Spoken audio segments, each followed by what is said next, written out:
जय हिंद। नमस्कार साथियों, कैसे हैं आप सभी लोग। उम्मीद करते हैं कि आप सभी लोग अच्छे होंगे और साथियों आपकी तैयारी जो है बिल्कुल अच्छी तरीके से चल रही होगी।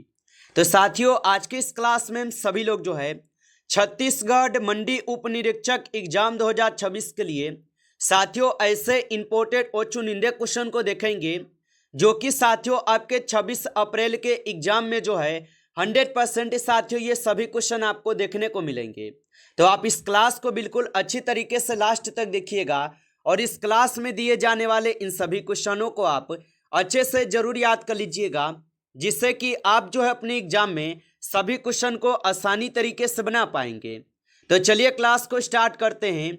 उनसे पहले यदि आप इस चैनल पे पहली बार जुड़े हैं तो आप जो है इस चैनल को सब्सक्राइब कर लीजिए और सब्सक्राइब करके ऑल नोटिफिकेशन को ऑल पे दबा के जुड़ जाइए, जिससे कि जब भी कोई नई क्लास हो सबसे पहले क्लास का नोटिफिकेशन जो है आपके पास पहुंच सके। तो आप इस चैनल को सब्सक्राइब कर लीजिए, साथ ही साथ आप जो है इस क्लास को भी लाइक जरूर कर लीजिएगा। तो चलिए क्लास को स्टार्ट करते हैं और देखिएगा क्वेश्चन क्या पूछा गया है। क्वेश्चन यहाँ पे पूछा गया कि छत्तीसगढ़ राज्य का गठन किस अधिनियम के तहत जो है हुआ था। चलिए बताएंगे। ये सभी क्वेश्चन काफी इंपोर्टेंट और चुनिंदे क्वेश्चन हैं जो आपके एग्जाम में 100% जो ये सभी क्वेश्चन आपको पूछे जाएंगे। तो आप अच्छे से इन सभी क्वेश्चनों को याद कर लीजिएगा और बताएंगे आप यहाँ के कि छत्तीसगढ़ राज्य का गठन किस अधिनियम के तहत हुआ था। तो याद रखेंगे यह हुए थे आपके मध्य प्रदेश पुनर्गठन अधिनियम 2000 के तहत। ऑप्शन ए यहाँ पे इस क्वेश्चन का सही जवाब है, याद रखेंगे। चलिए अगला प्रश्न देखिएगा। प्रश्न पूछा गया है कि हिंदी वर्णमाला में क वर्ग का उच्चारण स्थान क्या है। चलिए बताएंगे आप। तो हिंदी वर्णमाला में क वर्ण का उच्चारण स्थान क्या है। तो याद रखेंगे साथियों यहाँ पे हो जाएंगे क वर्ण का उच्चारण स्थान कंठ। ऑप्शन यहाँ पे सी इस क्वेश्चन का सही जवाब है, कंठ हो जाएंगे। चलिए अगला क्वेश्चन देखिएगा। क्वेश्चन है कि भारतीय संविधान का भाग 3 किससे संबंधित है। चलिए बताइएगा आप। तो भारतीय संविधान का भाग 3 जो ये किससे संबंधित है। तो याद रखेंगे ये संबंधित हो जाएंगे मौलिक अधिकार से। ऑप्शन यहाँ पे 20 क्वेश्चन का सही जवाब है, मौलिक अधिकार से हो जाएंगे। चलिए अगला प्रश्न देखेंगे और प्रश्न क्या दिया गया है कि कंप्यूटर का मुख्य घटक ALU का पूर्ण रूप क्या है। चलिए बताएंगे आप कि कंप्यूटर का मुख्य घटक ALU का पूर्ण रूप क्या हो जाएगा। तो यहाँ पे 4th नंबर क्वेश्चन का सही जवाब जो है ऑप्शन ए को सही जवाब करेंगे। अर्थमेटिक लॉजिक यहाँ पे यूनिट होगा। ऑप्शन ए यहाँ पे सही जवाब है। चलिए अगला प्रश्न देखिएगा। प्रश्न पूछा है कि छत्तीसगढ़ के प्रथम मुख्यमंत्री कौन थे। चलिए बताएंगे आप। तो छत्तीसगढ़ के प्रथम मुख्यमंत्री कौन थे। तो याद रखेंगे छत्तीसगढ़ के प्रथम मुख्यमंत्री जो है यहाँ पे हो जाएंगे श्री अजीत प्रमोद कुमार जोगी। ऑप्शन यहाँ पे 20 सही जवाब है, श्री अजीत प्रमोद कुमार जोगी होगा। चलिए अगला प्रश्न देखिएगा। प्रश्न पूछा गया है निम्न में से कौन सा एक अर्थ स्वर है। चलिए बताएंगे आप यहाँ पे कि निम्न में से कौन सा एक अर्थ स्वर होगा। तो 6 नंबर क्वेश्चन का आप सही जवाब य और वह होगा। ऑप्शन ए यहाँ पे ऑप्शन ए सही जवाब है। चलिए अगला प्रश्न देखेंगे। प्रश्न पूछा है भारतीय संविधान की तीसरी अनुसूची किससे संबंधित है। चलिए बताएंगे आप। तो भारतीय संविधान की तीसरी अनुसूची किससे संबंधित है। तो याद रखेंगे ये संबंधित हो जाएंगे शपथ एवं प्रतिज्ञान से। ऑप्शन ए यहाँ पे सही जवाब है, शपथ एवं प्रतिज्ञान से होगा। चलिए अगला प्रश्न देखेंगे। प्रश्न पूछा है कि इनमें से कौन सा एक इनपुट डिवाइस का उदाहरण है। चलिए बताएंगे आप। तो इनमें से किस इनपुट उदाहरण हो जाएंगे। तो इनमें से कौन सा एक इनपुट डिवाइस का उदाहरण है। तो यहाँ पे हो जाएंगे स्कैनर। ऑप्शन सी यहाँ पे सही जवाब है, स्कैनर होगा।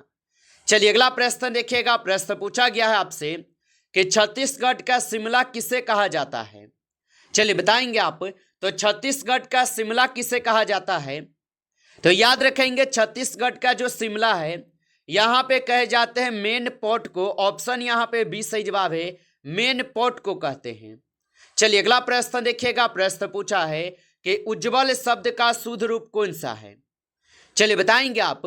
तो उज्जवल शब्द का शुद्ध रूप कौन सा है। तो यहाँ पे इस क्वेश्चन का सही जवाब क्या हो जाएंगे? तो 10th नंबर क्वेश्चन का आप सही जवाब ऑप्शन सी करेंगे। ऑप्शन सी यहाँ पे बिल्कुल सही जवाब है। चलिए अगला प्रश्न देखिएगा। प्रश्न दिया गया है कि प्रारूप समिति के अध्यक्ष कौन थे? चलिए बताएंगे आप। तो प्रारूप समिति के अध्यक्ष कौन थे? तो याद रखेंगे प्रारूप समिति के अध्यक्ष जो है यहाँ पे हो जाएंगे आपके डॉक्टर भीमराव अंबेडकर जी। ऑप्शन यहाँ पे सी इस क्वेश्चन का सही जवाब है। डॉक्टर भीमराव अंबेडकर जी हो जाएंगे प्रारूप समिति के अध्यक्ष। चलिए अगला प्रश्न देखेंगे और प्रश्न क्या पूछा गया आपसे कि कंप्यूटर की कौन सी पीढ़ी में आईसी का प्रयोग शुरू हुआ? चलिए बताएंगे आप। तो कंप्यूटर के किस विधि में आईसी का प्रयोग हुआ? तो याद रखेंगे यहाँ पे इस क्वेश्चन का सही जवाब तृतीय पीढ़ी हो जाएंगे। ऑप्शन यहाँ पे सही जवाब है, तृतीय पीढ़ी होगा। चलिए अगला प्रश्न देखेंगे कि हसदेव बांगो बांध छत्तीसगढ़ के किस जिले में स्थित है? तो याद रखेंगे कि हसदेव बांगो बांध छत्तीसगढ़ के किस जिले में स्थित है? तो ये हो जाएंगे आपके कोरबा में। ऑप्शन यहाँ पे 20 सही जवाब है, कोरबा में होगा। चलिए अगला प्रश्न देखेंगे। प्रश्न पूछा गया है कि आशीर्वाद शब्द की शुद्ध वर्तनी क्या है? तो याद रखेंगे कि आशीर्वाद शब्द की शुद्ध वर्तनी क्या है? तो याद रखेंगे आशीर्वाद शब्द की शुद्ध वर्तनी जो है यहाँ पे आपके कौन है? तो यहाँ पे आपके आशीर्वाद सी जो है यहाँ पे लिखे गए हैं। ऑप्शन सी सही जवाब है। आशीर्वाद यहाँ पे सी में बिल्कुल सही जवाब है। अगला प्रश्न यहाँ पे है भारतीय संविधान में आपातकालीन उपबंध किस देश से लिए गए हैं? चलिए बताएंगे आप। और आप अभी तक इस क्लास को लाइक नहीं किए हैं तो आप इस क्लास को एक बार लाइक कर लीजिए।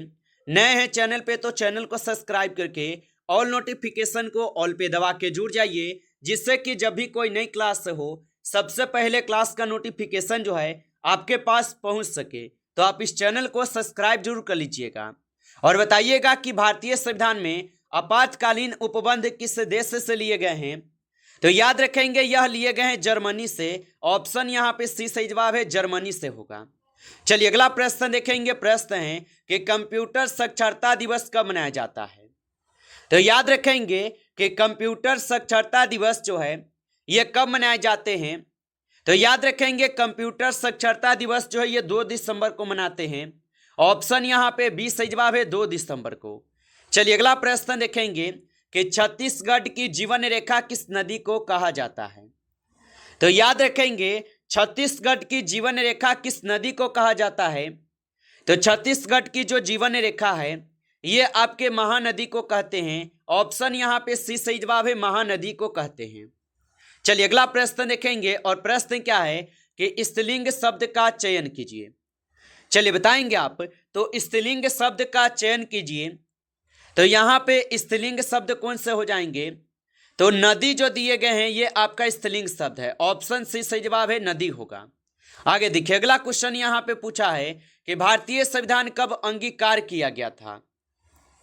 तो याद रखेंगे आप कि भारतीय संविधान जो है ये अंगीकार कब किए गए थे? तो 26 नवंबर 1949 को भारतीय संविधान जो है ये अंगीकार किए गए। ऑप्शन यहाँ पे 20 क्वेश्चन का सही जवाब है, याद रखेंगे। चलिए अगला प्रश्न देखिएगा। प्रश्न है कि भारत का प्रथम सुपर कंप्यूटर कौन सा है? चलिए बताएंगे आप। तो भारत का प्रथम सुपर कंप्यूटर कौन सा है? तो याद रखेंगे भारत का प्रथम सुपर कंप्यूटर जो है यहाँ पे आपके परम 800 होगा। ऑप्शन ए यहाँ पे सही जवाब करेंगे, परम 8000 होगा। चलिए अगला प्रश्न देखेंगे। प्रश्न दिया गया है कि अमृतधारा जलप्रपात किस नदी पर स्थित है? चलिए बताएंगे आप। तो अमृतधारा जलप्रपात किस नदी पर स्थित है? तो याद रखेंगे अमृतधारा जलप्रपात जो होगा ये हो जाएंगे आपके हंसदेव नदी पे। ऑप्शन ए सही जवाब है, हंसदेव नदी पे होगा। अगला प्रश्न देखेंगे कि हिंदी में व्यंजन वर्णों की कुल संख्या कितनी मानी जाती है? तो याद रखेंगे आप हिंदी में व्यंजन वर्णों की कुल संख्या कितनी मानी जाती है? तो इनकी संख्या जो है 33 माने जाते हैं। ऑप्शन यहाँ पे 20 क्वेश्चन का सही जवाब है, 33 माने जाते हैं, याद रखेंगे। अगला प्रश्न देखेंगे कि संविधान के 8वीं अनुसूची में कुल कितनी भाषाएं शामिल हैं? चलिए बताएंगे आप। तो संविधान की 8वीं अनुसूची में कुल कितनी यहाँ पे विषय शामिल है? तो संविधान की 8वीं अनुसूची में कुल 22 भाषा जो है शामिल किए गए हैं। ऑप्शन सी सही जवाब है, 22 भाषाएं हो जाएंगे। अगला प्रश्न देखेंगे, प्रश्न क्या पूछा है, कंप्यूटर के किस पीढ़ी में माइक्रो प्रोसेसर का उपयोग किया जाता है। चलिए बताएंगे, तो कंप्यूटर की किस पीढ़ी में माइक्रो प्रोसेसर का उपयोग किया गया, तो ये किए जाते हैं आपके चतुर्थक पीढ़ी में। ऑप्शन यहाँ पे 20 क्वेश्चन का सही जवाब है। आगे देखिए, अगला प्रश्न यहाँ पे पूछा है कि छत्तीसगढ़ का राजकीय पशु क्या है।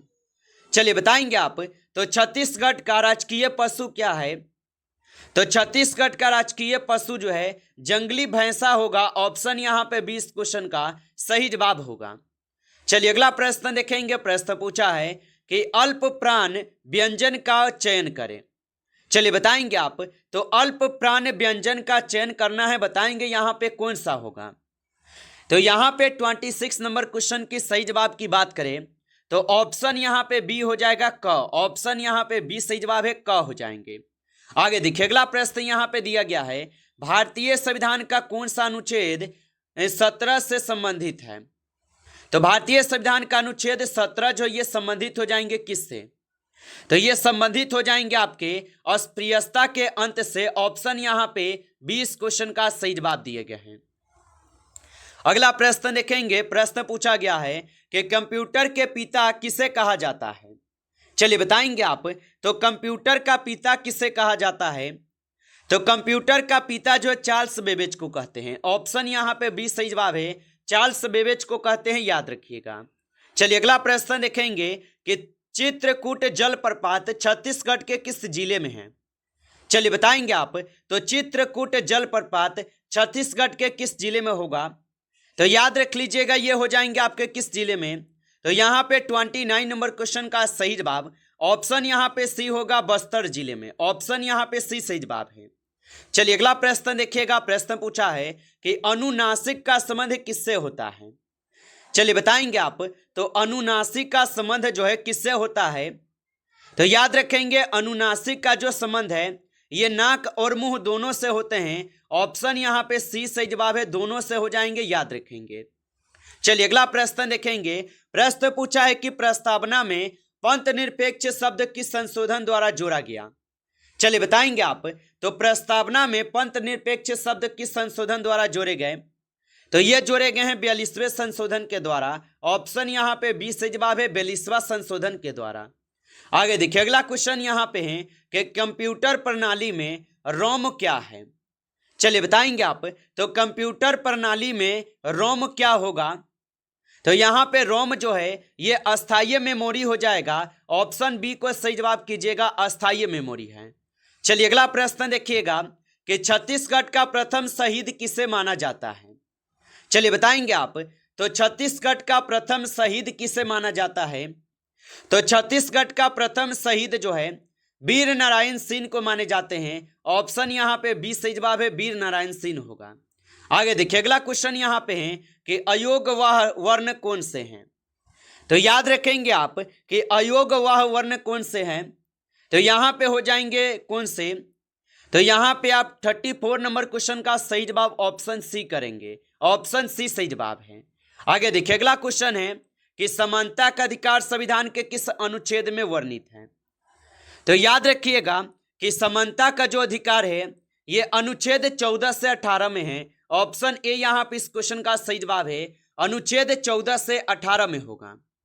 नमस्कार साथियों, इस क्लास में आपके टॉप 35 क्वेश्चन थे जो काफी इंपॉर्टेंट क्वेश्चन थी। ये सभी क्वेश्चन साथियों, यदि आपको क्लास अच्छा लगा हो तो आप इस क्लास को लाइक कर लीजिए। नए जुड़े हैं चैनल पे तो चैनल को आप सब्सक्राइब करके ऑल नोटिफिकेशन को ऑल पे दबा के जुड़ जाइए, जिससे कि जब भी कोई नई क्लास हो सबसे पहले क्लास का नोटिफिकेशन जो है आपके पास पहुंच सके। तो आप इस चैनल को सब्सक्राइब कर लीजिएगा। चलिए फिर मिलते हैं आपसे नेक्स्ट टॉपिक के साथ नेक्स्ट क्लास में। तब तक के लिए जय हिंद, जय भारत।